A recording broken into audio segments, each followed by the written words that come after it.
Hello বন্ধুরা, সবাই কেমন আছেন আপনারা? আশা করি খুব ভালো আছেন and welcome back to my channel to a new vlog. আর চ্যানেলের নতুন বন্ধুদের অনেক অনেক স্বাগত জানাই। এই আজ শনি রবিবার বলে রনের ঘরটা গুছিয়ে রেখেছিলাম গতকাল।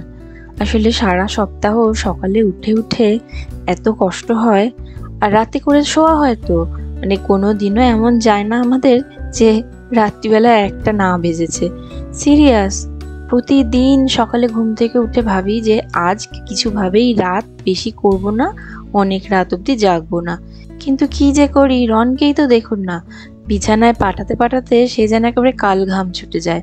হয় ওর মামাকে চাই, না তো ওর একটা কিছু সফট জিনিস চাই, আর না তো তো আইপ্যাড। কিছুদিন আগে জানেন তো, ওর একটা করে স্টোরি বুক আছে, তো সেইগুলো বলছিলাম হয় একদিন তুই স্টোরি বুক পড়বি, আর না তো অন্যদিন তোকে ট্যাব দেবো না। শুতে শুতে শুয়ে শুয়ে ওই বাচ্চাদের ট্যাব টিভি দেখার বা ফোন দেখার নেশাটা ভীষণ খারাপ। কিন্তু কি করব, মাঝে মাঝে কিছুতেই কথা শোনে না, আর থাকে আমাদেরও নানা রকম কাজ। তো সেই জন্যই সেই সময় বলি যে যা তাহলে ট্যাবটা 5 মিনিট দেখবি, তারপরে পাশে রেখে দিয়ে ঘুমিয়ে পড়বি। কিন্তু ওই ওই করতে করতে আর কখন যে রাত অনেক বেজে যায়, এই সকালবেলায় আর ঘুম থেকে কিছুতেই উঠতে ইচ্ছে করে না। তাও তো নর্থ ক্যারোলাইনাতে এসে অনেক শান্তি, কারণ ওখানে মানে টেক্সাসে জানেন তো আরো সকালে উঠতে হতো, প্রায় এর চেয়ে আরো 1 ঘন্টা আগে। মানে সেই 6টায় উঠে তারপরে গিয়ে সব কাজ শুরু হয়ে যেত। আর নর্থ ক্যারোলাইনাতে স্কুলগুলোর আর একটুখানি দেরি করে হয় শুরু, ওই আরো 1 ঘন্টা মতো পরে উঠলেও হয়ে যায়। কিন্তু তাও দেখেছি সকালে উঠতে ঠিক মনে হয় যে কি কষ্ট হচ্ছে, কারণ ওই রাত্রিবেলায় কিছু না কিছু ভাবে ঠিক লেট হয়েই যায়। যাকে আসতে হবে শনিবার, কিন্তু কোথাও আর বেরোবো না, একটু দেরি করেই ঘুম থেকে উঠেছি। আর এবার একটুখানি সকালের জল খাবারে এখন বাড়িতেই ওই গার্লিক ব্রেড বানাবো ভাবছি।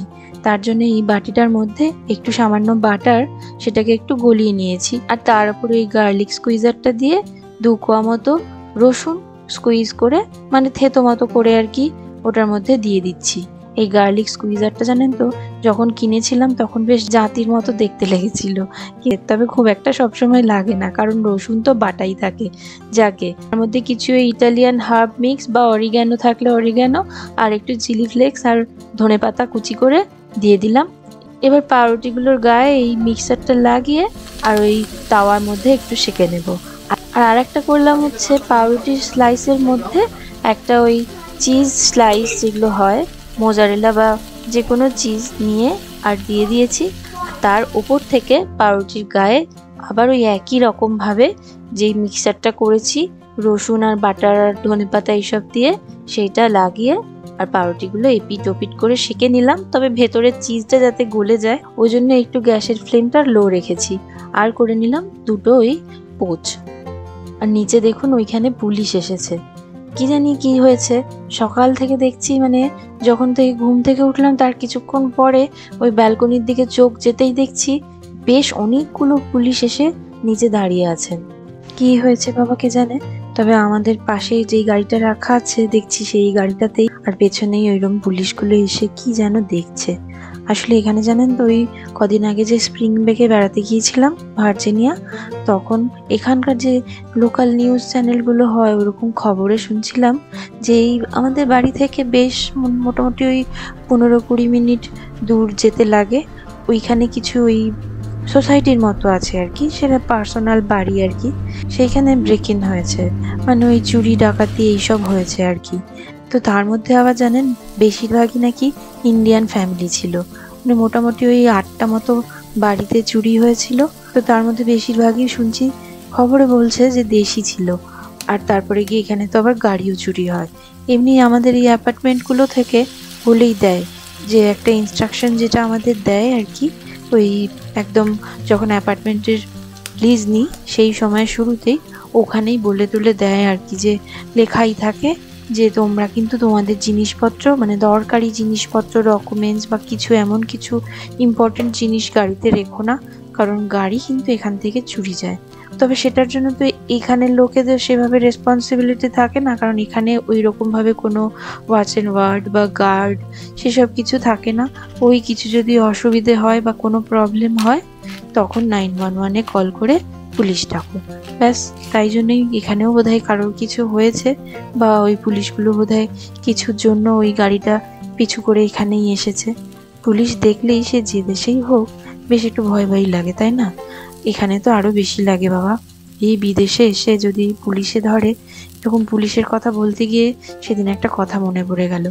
ওই যে সেদিন গিয়েছিলাম না ড্রাইভিং লাইসেন্সটা ট্রান্সফার করার জন্য স্টেট টু স্টেট, তো তখন কি হয়েছে, আমাদের বেজে গিয়েছিল অনেকটা, মানে পরের দিন আবার একবার গিয়েছিলাম, সেদিন তো হয়নি, তো মাঝখানে আরো বেশ কটা দিন কেটে গেছিল, তো তার মাঝখানে আর একদিন গিয়েছিলাম, সেদিন আবার ছিল শুক্রবার। তো সেদিন কি হয়েছিল জানেন, এরকম তো দেরি করে হয়, মানে ওয়াকিনে গেলে বলেই দিয়েছেন ওনারা যে যতক্ষণ টাইম লাগবে ততক্ষণ কিন্তু আপনাকে ওয়েট করতে হবে। তো সেরকম বসেই ছিলাম, ও বাবা, তারপরে দেখছি প্রায় ওই রকম 4টে বাজবো। তো আমি দীপকে বলেছিলাম তুমি কিন্তু 4টে বাজলেই কি 4টে 5 বাজলেই বেরিয়ে যেও, কারণ রনকে স্কুল থেকে নিতে হবে, মানে ওর স্কুল বাস আমাদের বাড়ির সামনে এসে দাঁড়ালে কাউকে তো একটা রিসিভ করতে হবে, আর না তো বাড়ি তো পুরো বন্ধ তালা, ও তো দেখে এসে ঘাবড়ে যাবে। দাঁড়ান, একটু ঘুঘুপাকে আবার একটু খাওয়ার জন্য তাড়া দিই, নাহলে আবার খাবে না, উঠে চলে যাবে।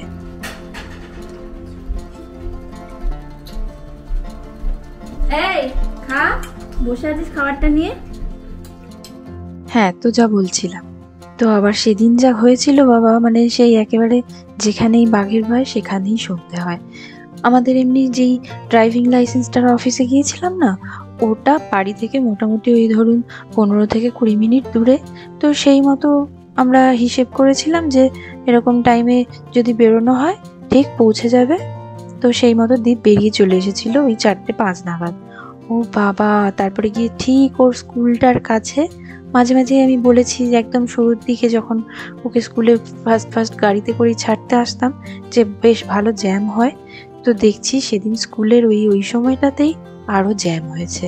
যদিও আমি সেদিন অফিসেই রয়ে গিয়েছিলাম, কারণ আমার তখনও ডাক আসেনি, সেজন্য দীপকে বললাম, আর ও চলে এসেছিল আমাকে ওখানে ছেড়ে রনকে রিসিভ করবে বলে। আর মাঝ রাস্তায় এসে দেখে যে পুরো জ্যামে গাড়ি আটকে আর বেজেও গেছে। আর ওদের বাসগুলো জানেন তো, এই যে বাসে করে ওরা যায় আসে স্কুলে, সেজন্য না বাসের একটা আলাদা করে রুট ম্যাপ আছে, সেই ম্যাপে দেখা যায় যে কোথায় বাসটা এখন কোন স্টপেজে আসলো, মানে বাড়ির থেকে ঠিক রেডিয়াসের কত দূরে আছে, সেই মতো আমরা ওপর থেকে বাড়ি থেকে নামি আর বাসের কাছে এসে ওকে রিসিভ করি। তো সেই রকম দেখছি, না আমি তো দেখতে পাচ্ছিলাম না, আমি তো অফিসের ভেতরে ঢুকে গিয়েছিলাম, দীপ দেখছিল গাড়িতে বসে বসে, আর ও দেখছে যে সেদিনই ওই সন্ধেও হয় বাঘের ভয়, সেদিনই আবার বাসটাও আর্লি ড্রপ করে দিয়ে গেছে। এবার ও যখন ওই রকম জ্যামে আটকে, আর সেদিন 4টে 10-এ, এমনিতে সাধারণত কোনো দিন 4টে 35 মতো বেজে যায়, আর সেদিন আবার 4টে 10-এ বাস ড্রপ করে দিয়ে চলে গেছে।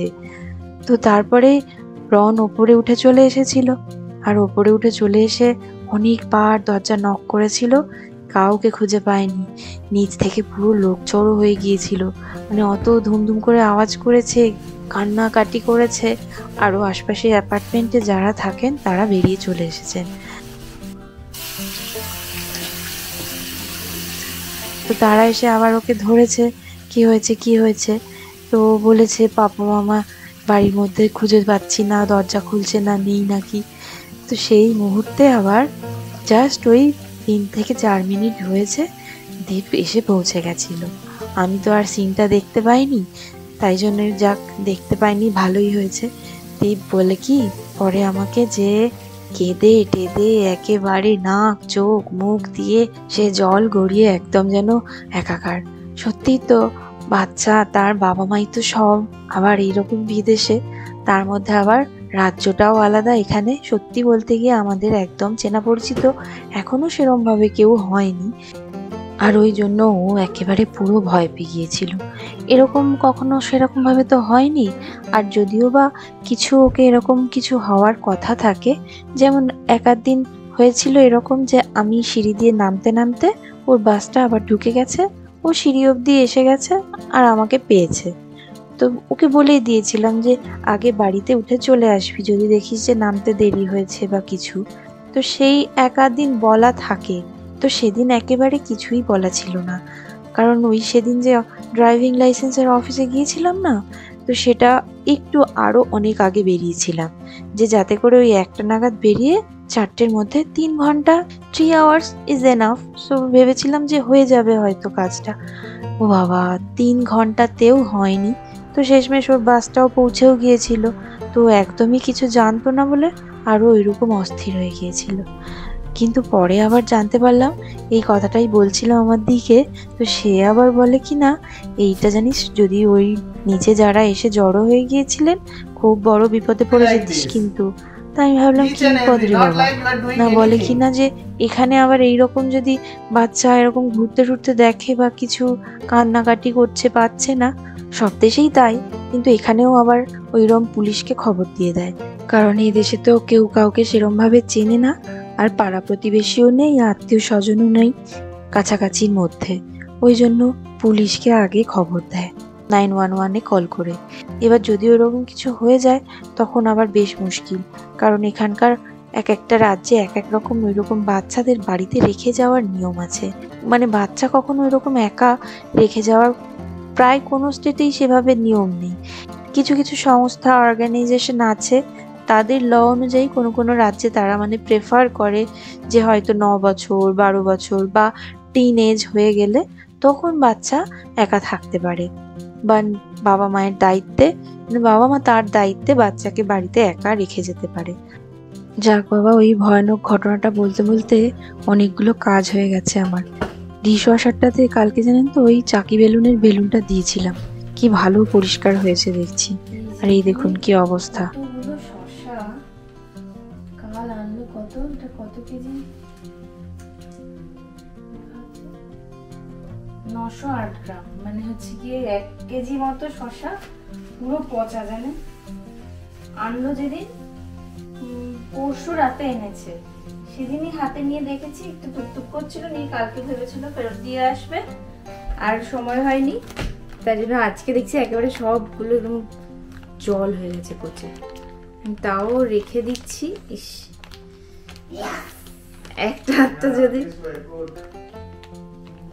তাও মনে হচ্ছে রাখা যাবে না, একদম সব থেকে জল বেরোচ্ছে পচা। কত দাম নিয়েছিল দীপ বললে? $5, $320 শসা, এই 320 টাকার শসা। এটা কত শসা আছে কে জানে? 1 কেজি মতো।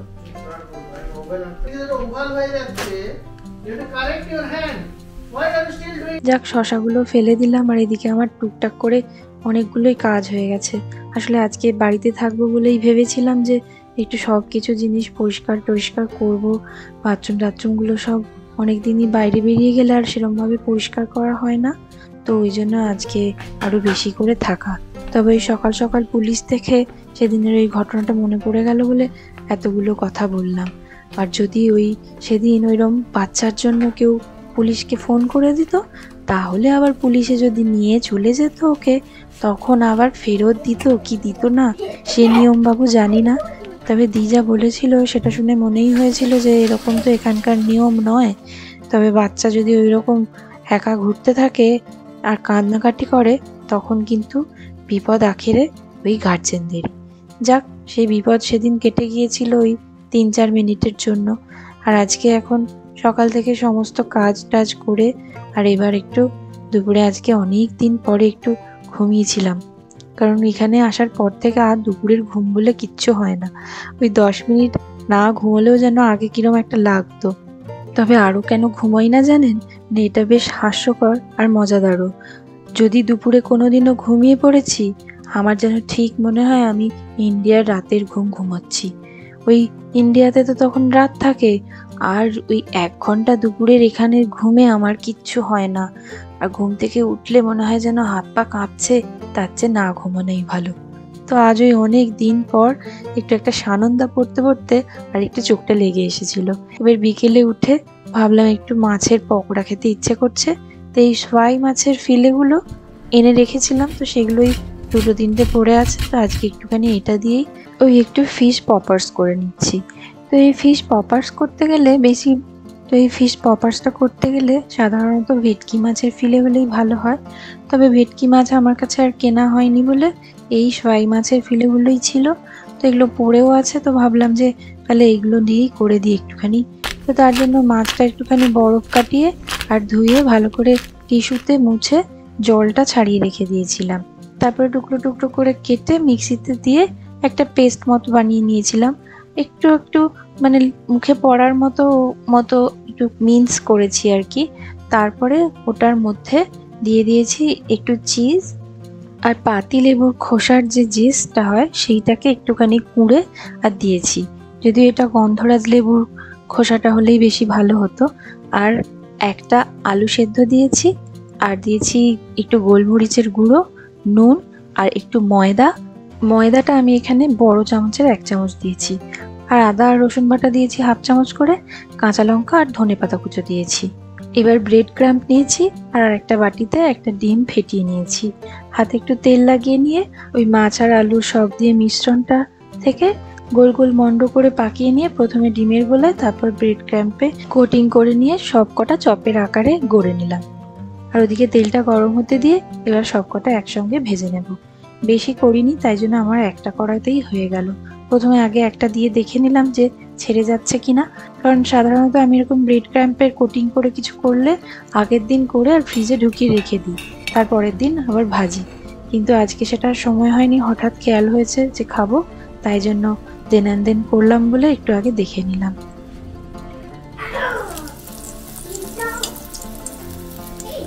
আর দুপুরে খাওয়ার পরে গুগুবাইকে নিয়ে তার বাবা পড়াতে বসেছিলেন। দেখলেন কেমন চেঁচায়, মাঝে মাঝে এমন বকে। আসলে দীপের বলার ধরনটাই ওইরকম, একটু জোরে আওয়াজ হয়, যেন মনে হয় কত বকছে, কিন্তু আসলে না, সবটাই আদরের বকা।